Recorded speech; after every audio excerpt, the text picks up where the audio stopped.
Welcome to Random Explorer.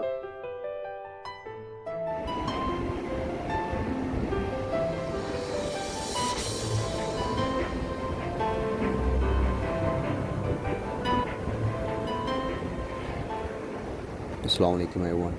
This is the 14th episode of the series, and we're gonna explore this beautiful site, the Swakopmund beach. This place is really good for relaxation. So if you want to plan your holidays, I would say you should come and visit this place. It's really cool, especially if you're traveling from Raondom to Walvis Bay. That's really good spot to stay and have some rest. So today we'll just look around this beach site, and then we'll have a lunch at the very end.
Alright, guys, time has come to end up the episode. I would say stay blessed wherever you guys are. Take care. And Assalamu alaikum.